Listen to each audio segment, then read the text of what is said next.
Teenager Shiki is attacked by a mysterious man. As his foster father, Tsuyoshi, helps him flee, he learns of his surprising and legendary heritage. So that is the description for episode 1 of Tougen Anki, a brand new anime series that just came out. It is based off of a manga series by Urushibara that is being released on Weekly Shonen Champion. It came out 5 years ago. It's still ongoing to this day. And the basic gist of it is that a boy discovers he's an Oni. There are other Onis out there. And there's also a group of anti-Onis that are trying to hunt him and his fellow Onis down. So kind of think Blue Exorcist meets Tokyo Ghoul, sort of. So how is it?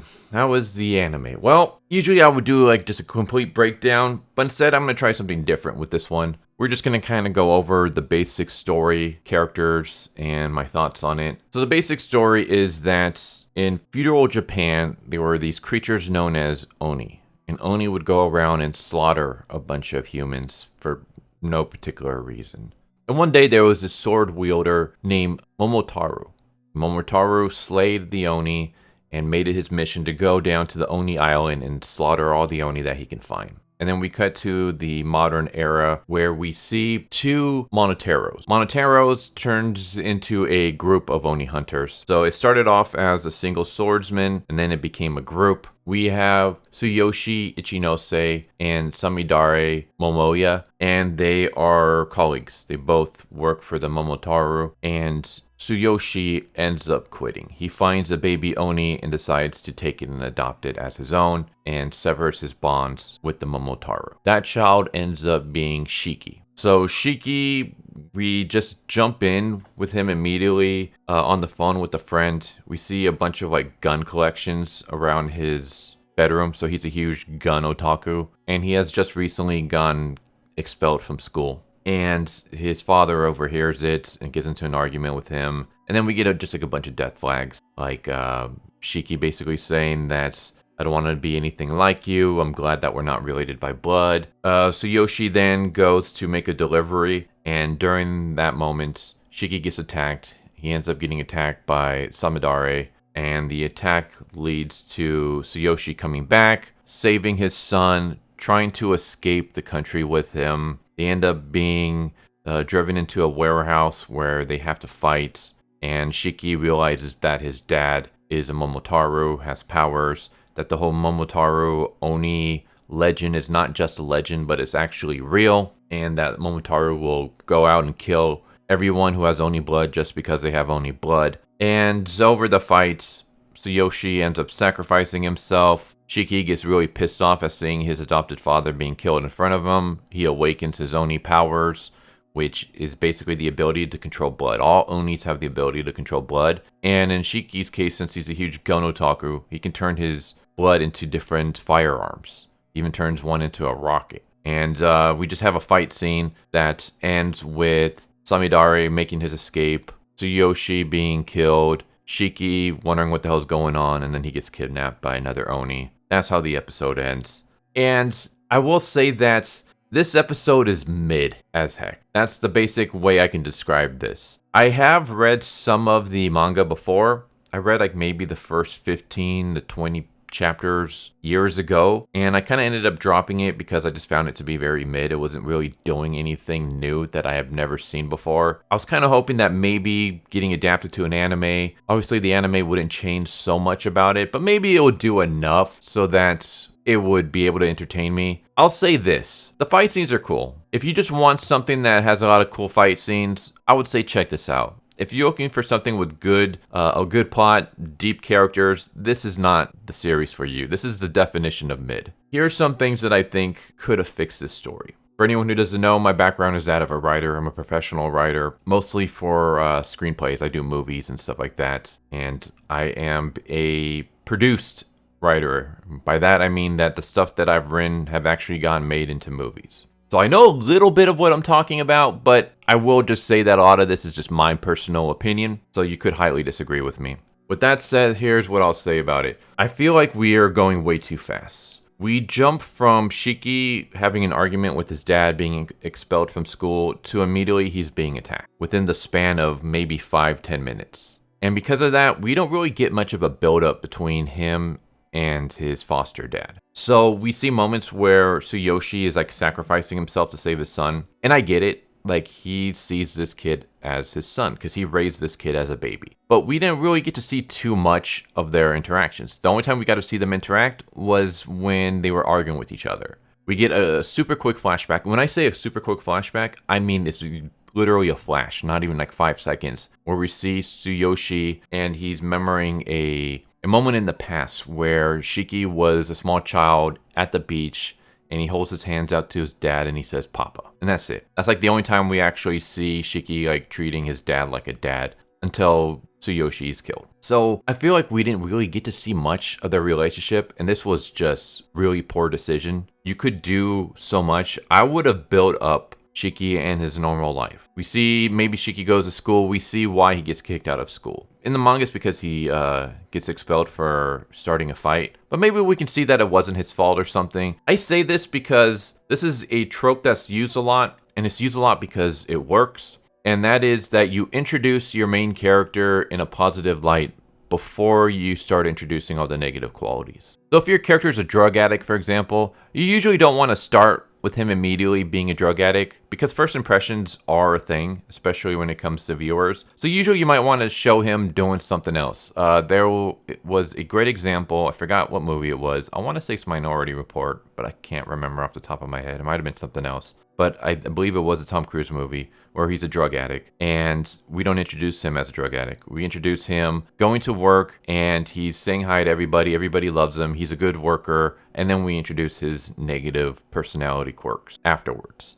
That's what I mean. You want to introduce the character in a somewhat positive light before you introduce the negatives. Let's go with Bleach, for example, because I feel like the series copies a lot from Bleach as well. Ichigo. First time you see Ichigo, yeah, he's beating up on some people, but he's beating up on people that are messing with the shrine of a dead little girl. And we even see that the ghost of the girl thanks him for protecting her shrine. That's a good way to introduce a character. You show that he's willing to start fights with people, but you see that there's a reason for it. He's not just an evil douchebag. He's picking a fight with these kids because of the fact that they're mistreating the shrine of this little dead girl. So you could have done something like that. Maybe Shiki's standing up for someone or something. But no, we immediately start with him being expelled, and he's bragging to his friend about being expelled, and he doesn't give a crap about being expelled. So we're already starting off with some negative traits. Then we see his dad. We saw his dad before, where his dad literally gave up his life of being a Momotaro so that he can raise Shiki, which is completely against everything that Momotaros are taught. It should have been Tsuyoshi's job to kill Shiki even as a baby, but instead he decided to raise this kid. And the very first thing that we see is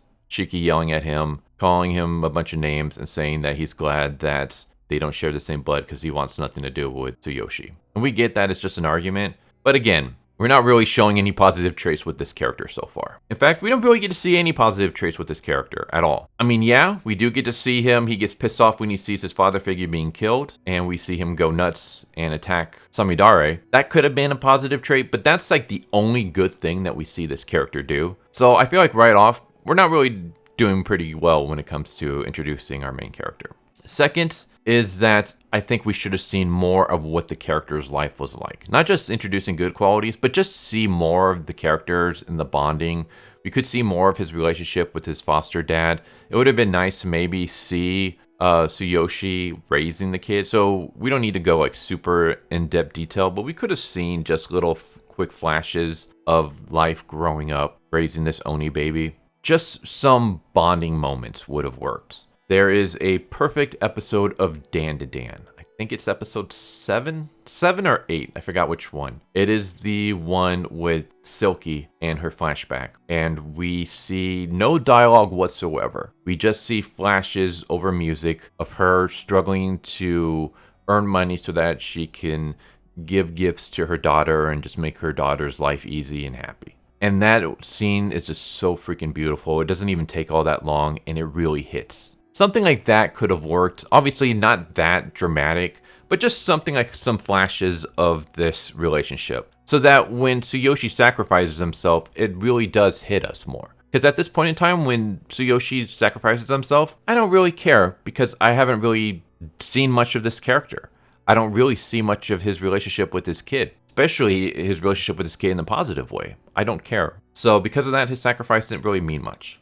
The dialogue. The dialogue is not great. It is very exposition heavy. It is a lot of characters just explaining what's going on and explaining the lore to us. A lot of lore dumping. And not done in a good way. It's just dropping all this knowledge right on top of us. Everything is also pretty cliche.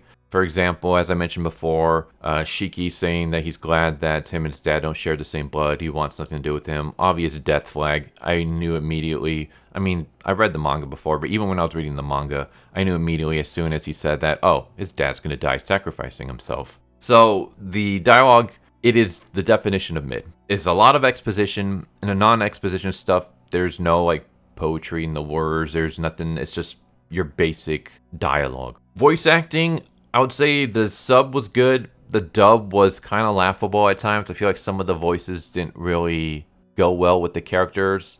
And there are just some moments where I get why we have the English voice acting using some Japanese words like senpai, but it just sounds kind of weird. Mostly it's because of the voice acting. Like the voice actor yelling senpai, it just, something about it just kind of made me laugh. So I'm not going to say that the dub was awful, but it is subpar when compared to the Japanese audio, which is the opposite of what I can say for like Dan, for example. Since I just covered Dan on Friday, I'm not saying that Dan's English is better than the Japanese, but I will say that Dan's English is just as good as the Japanese. Not the case here. If you're going to watch this, I would say go with the Japanese audio. The visuals. I would give a positive for this. I like the visuals, especially the fight scenes. The fight scenes were really good. There is 3D mixed in with this, especially with the fight scenes, but it's not like CGI. It's 3D with cell shading. So anyone who's watched Chainsaw Man, it's kind of like that. And it's not 100% of the time. It's just at certain moments, and it works in my opinion. I think the fight scenes are really cool. I think that's the biggest selling point for the series. It's going to be the battle scenes. I think it does them really, really well. So all in all, I would say this is the very definition of a mid-series. It doesn't do anything new. It doesn't do anything different. It feels very by the numbers battle shonen. Here's all the tropes, and we're just going to take the tropes and just do them exactly as the tropes say. We're not going to subvert any of the tropes. We're not going to do anything different with any of the tropes.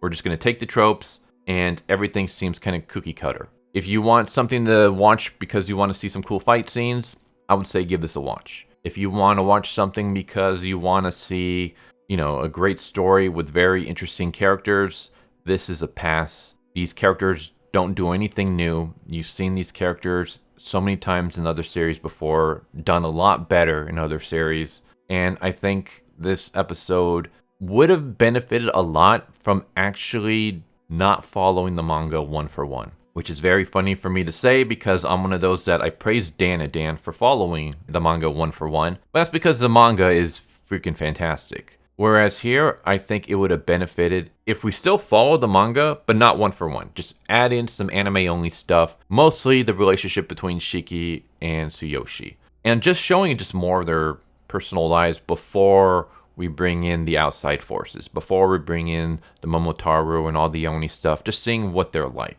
Let's go to Chainsaw Man. Chainsaw Man does a great example of this. It sets up the world in a way where they're not just spelling everything out for us. We know that there's devils and that they exist. We see Denji and the kind of life that he leads. We see what his goals and his dreams are. We see him getting cut down and betrayed by the Yakuza and thinking that, he's not going to be able to achieve those goals and dreams. And then he awakens these new powers. He fights off the big bad villain. And then we get introduced to a new character, in this case Makima, who's going to introduce Denji to a new group of people, the Devil Hunters. That's basically what this series is, where we have Shiki. He's just a regular dude. Only he doesn't have dreams. He doesn't have any goals. We just see that he really likes guns, and that's kind of it. He gets attacked. We see him not about to get killed. Instead, we see his dad about to get killed. and that forces him to awaken his powers, and he fights off the big bad, Samidare. And then after the big bad's defeated, we see a new Oni show up to take Shiki and bring him to a bunch of other Onis that we're going to see in the next episode. So it's kind of following almost the Chainsaw Man formula, but it does it very, very poorly because we don't really get to see more of Shiki and just his life. This is basically like 5 minutes of plot and then 20 minutes of fight, and that's it. So if that's what you want, this would be right up your alley. If you want actual plot, give this a pass. You're not going to get that here. Those are my final thoughts on this. Tell me what you think. Did you enjoy this anime? Do you enjoy the manga?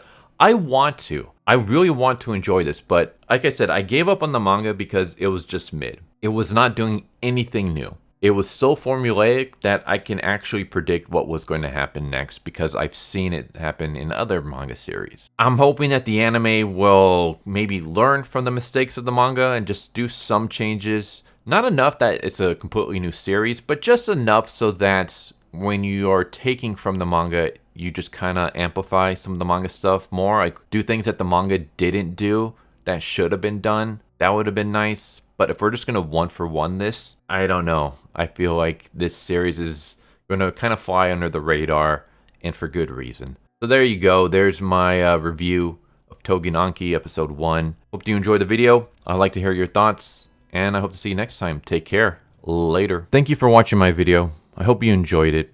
If you didn't, I still want to thank you for watching it this far, and I hope the next one is more to your liking. With that said, thank you once again, and I hope you guys and gals have a good one. Later.